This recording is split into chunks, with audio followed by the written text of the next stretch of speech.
قول لي الفرق ما بين الصحافة زمان ودلوقتي، وما بين الإعلام زمان ودلوقتي، من حيث بقى المحتوى، من حيث كل شيء، كل حاجة تتعلق بيه. يعني انا قلت لك الضوابط اللي كانت بتتحط.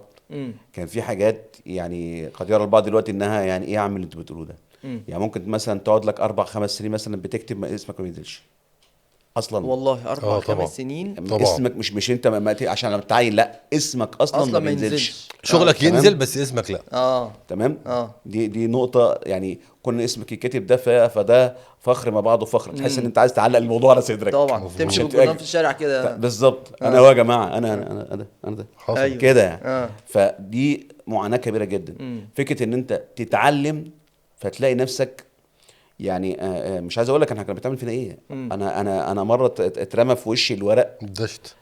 كده على طول، دي على طول دراع رئيس التحرير في وشي. ليه؟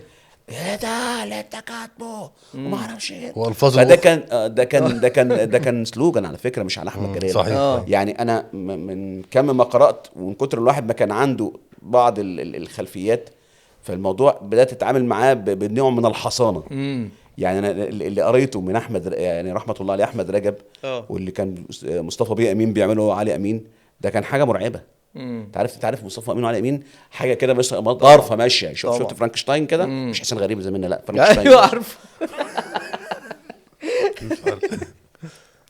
اه الحلقة دي هو ربنا كان يستر بيعمل منها كده. برضه. مؤاخذة حسين. هيخسرك كل الناس دي. فمحسن عارف ان انا بقول ايوه ايوه. انا اعمله صوتين على جنب بعض. بس من الناس الجميلة الشاطرة طبعا جدا آه طبعا جدا. حسين من الناس الحبايبي كمان يعني، والمصحفين المحترمين. اه. ف علي امين كان بيمسك الواحد يضربه في الحيطه. اه. ففي حاجات في الشغلانه لا تتخيلها. امم. يعني ده حقيقي. مثلا كنا في مكتب استاذ ابراهيم حجازي، اوكي. وكنا عاملين اجتماع وما اعرفش ايه، وكان في انتخابات ساعتها في النقابه امم. الصحفيه. فساعتها كان في التليفون اللي هو اللي بيتفتح كده الدبل ديك. اه. فاهم. اه. التليفون ده كان ثمنه ساعتها يعني 2500 جنيه. اه رقم ساعتها. فرقم مرعب طبعا. يعني. ده دلوقتي لا يعني ممكن يوصل ل 70 و80 الف اه. جنيه اه. لان هو كان الفيرجن الاخير يعني الفاينل اجدد المودة. حاجة. اه. فكل شويه الراجل بيكلمنا. على فكره استاذ ابراهيم كان عصبي جدا الله يرحمه جدا. من كتر ما اتضايق. امم. فهو بيكلمنا فالتليفون يرن، فروح هو عامل كده فتحه وقفله. فيا جماعه هنعمل ونسوي دي، صراحه فتحه وقفله ويكمل الكلام. اخر مره راح ماسك التليفون، انت عايز مني راح رازع وضرب، التليفون. يا نهار ورحنا ابيض. كلنا موطيين اه. فجه في الحيطه. يا نهار ابيض. نزل التليفون دش. ما شاء الله. امم. ده انا بص هو في إيه يا اللي هو جماعه. بيعمله ده ما هو تليفون ب من كتر ما هو 2500. منفرط وهو مركز. شوف بص يعني، امم. يعني حاجه جامده جدا، بس امم. هو يعني عايز يركز لدرجه ان هو مسك التليفون ضربه في الحيطه. امم. فيعني ال والواحد كان، انا كنت في الفتره اللي بدات فيها ابقى مسؤول، كنت برضو يعني توارثت هذه العصبيه. اوكي. لكن مع الوقت الواحد بدا يبقى يهدى. اكثر هدوءا يهدى شوية. واكثر نضجا في ان هو يتعامل بشكل امم. يعني مختلف، لان الجيل غير الجيل والناس غير لا الناس الدنيا والطبيعه غير مختلفة. صح. الطبيعه. انت ممكن تتقبل ده وانت تتعلم عشان عارف اللي قدامك بيعلمك. ممكن امم. النهارده لو انا يعني شخطت في واحد يقول لك ده مستقصدني ويطلع اه تبقى يطلع من المهنه خلاص، ويطلع ايوه ايوه. في حياته عقده اسمها اه احمد جلال مثلا. مثلا صح ويكتب لك صح. بوست. فاهمني. ما حدش بيسوي يكتب لك ده بوست يكتب صح. بوست. ما حدش بقى بتكلم عليها يستحمل دلوقتي. الكلام ده، خلي بالك خالص تمام. دلوقتي. بس ده عارف الفيلم بيقول لك الفيلم الارض بيقول لك بس خلينا رجاله. امم. احنا فعلا ايوه بقينا صح رجاله. 100%. فده بيخلينا لغايه دلوقتي اما طبعا. تيجي تشتغل فتلاقي اللي قدامك ايه، يا عم انا مش قادر وما اعرفش ايه وبتاع. فلقينا انا انت مش عارف، طب خلاص اركن امم. اشمبر، اروح اعمل له الفورمات واشتغل وما اعرفش ايه وبتاع. امم. اروح باصص لي كده، ايه اللي انت بتعمله ده؟ امم. فاهمني. فهم مش واخدين على كده. الجيل فاهم غير ان انت الجيل مثلا والوقت غير ايه. الوقت يعني احنا حتى في الشغلانه كان يقول لك رحمه الله عليه عثمان احمد عثمان. اه. فكان دايما يقول لك كان وصل لمرحله ان هو بقى وزير، امم. وزير الاسكان وتعمير ما في ايام السادات، لكنه كان مقربا جدا من الرئيس السادات. امم. بس ما كانش بيتقال عليه سياده الوزير، امال قال ايه؟ عليه المعلم. اه. المعلم عثمان احمد عثمان، اشمعنى؟ لان هو شغال بتاع مقاولات. اه. فكلمه المعلم بالنسبه له الاهم. صنايعي. فلما ابنه ولاده كلهم ما يتقالش الباشمهندس، يتقال ابن المعلم. اه. وينزلوا صبي ويتكحرت زي ما بيقولوا، امم. وعشان يتقل على الارض ويشتغل ما يبقاش افندي امم. قاعد على المكتب وهو مش فاهم حاجه. فاهم. عشان ما حدش يعرف يضحك عليك. مم. هي دي الفكره. طول ما اللي قدامك فاهم ان انت فاهم، ويشعر في وقت ان يعني انا مش قادر ومش عارف، فيلاقيك انت طب تعالى وتروح عاملها له.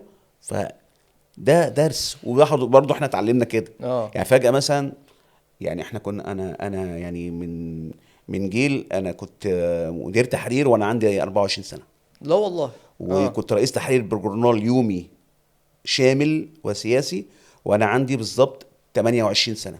امم ففي اوقات يا محمود بتخليك غصب عنك بيجي لك بيحصل لك نوع من تضخم الذات. امم فلما تاخد الدرس بقى تقول لك طب اركن بقى على جنب، وتلاقي نفسك بره خالص، وتقعد اسبوعين الراجل اللي علمك يعمل لك الجورنال، فتبتدي تاخد خطوه لورا، عشان نفسك ما تبقاش برضو يعني لازم يكون في فاهم. عندك نوع من يعني خطوه او خط رد، مم. عشان ما يبقاش الموضوع غلط. مم. فده حاجه احنا اتعلمنا عملي في حاجات كتير قوي مش نظري. وده اللي فرق اكيد دلوقتي معاك طبعا. فعلا.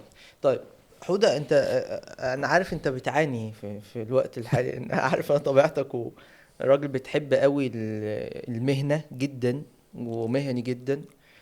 فهل السوشيال ميديا بتشوف ان هي اثرت بشكل او باخر على مهنة الصحافة في خلال الفترة الحالية؟ شوف انا بحب الصحافه جدا، اه وليا قصه مع الصحافه اصلا. اه بحبها وزهقت منها. وزهقت منها. اه ليه بقى؟ عاوز ابطلها النهارده قبل بكره. ليه؟ لو عندك طريقه ساعدني انت واستاذ احمد جلال. لو عندي طريقة مش هقول لك. يعني تظبطوا لي الموضوع ده اه بمنتهى لازم الوضوح. أولع. ايه؟ بمنتهى الوضوح والله. اه ليه بقى؟ يعني انا لو في اي فرصه عمل تجيب لقمه عيش للعيال امم هشتغلها فورا. وتسيب الصحافة؟ يا راجل كبر دماغك. ليه بقى؟ احكي لي. وجع دماغ وخلاص. عارف انت بقى التشبع. اه انا نجحت بدري برضو. امم انا إذا اعتبرت يعني المشوار ده فيه نجاح، لا طبعا. فهو كان في نجاح بدري شويه زي ما استاذ احمد جلال بيقول كده. امم الى جانب بقى النقطه اللي انت قلتها دي نقطه كارثيه بالنسبه لي. اه السوشيال ميديا، انا بكره السوشيال ميديا دي كراهيه التحريم. لا والله. والله كان نفسي اعيش في زمن ما فيهوش سوشيال ميديا. امم يعني كان نفسي اعيش في زمن ما فيهوش بودكاست اللي انتوا عاملينه ده. عشان ما تجيبوليش. طب يا عم احنا ذنبنا ايه طيب؟ لا يعني ما قبل ذلك، يعني العصر ما قبل الكلام ده خالص يعني. اه طب ليه بقى؟ احكي لي يعني ايه الحاجات اللي بتضايقك انا ارتبطت بالصحافه بدري جدا. امم آه، جدي من ابو والدتي اه كان من علماء الازهر الشريف، امم وكان من نوع القارئ، عنده مكتبه ضخمه يعني. وكان الجرايد دي بالنسبه لنا عندنا. امم وخالي برضو الكبير، خالي الصغير، كان عندهم الجرايد دي حاجه اه غريبه جدا. لازم الجرايد دي موجودة. فكان عندهم جنينه كده ورا فيها اوضه. الاوضه دي كانت مليانه جرايد. جرايد وكتب بشكل غريب. اه انا فاكر لما حصل حريق في المنطقه، امم فالحريق خد الاوضه دي. انا والله. شفت اخويا الكبير بيبكي، اه وانا فاكر ان هو بيبكي على الحريق. الحريق. اه اتاريه كان بيبكي على الكتب والجرايد. يا خبر ابيض. والله العظيم. امم اخويا الكبير اللي هو شرطه، بس اللي هو دكتور، امم الدكتور في القانون يعني، فكان اوكي. قارئ برضه كويس. فارتبطت انا بموضوع الجرايد ده بدري. امم تمام. كان ممكن في الثانويه العامه، بعد الثانويه العامه ادخل اي كليه تانية، اه بس اخترت اخش برضه انا عارف ان اتضغط عليك في الموضوع ده وانت رفضت. لان انا كنت عايز اطلع صحفي باي شكل، وريتني ما وريتني انت ما كنت طلعت. عايز كده. اه وريتني ما طلعت. تقول ايه؟ دخلت كليه؟ يعني حاولت. ويا ريتني فعلا ما دخلت المجال ده. يعني يا ريت كنت سمعت الكلام، لان انا وجدت فعلا معاناه رهيبه في هذه المهنه في بشكل غير طبيعي. بداية عملك واجهت يعني شفت المعاناة دي، ولا تقصد في المرحلة وفي الحالية؟ المرحله وكل حاجه. اه يعني انت عارف ان انا مركب 6 مسامير في ظهري. اه مش ده طبعا، مش ده السبب، بس في معاناه حصلت، مم. في تعب كبير.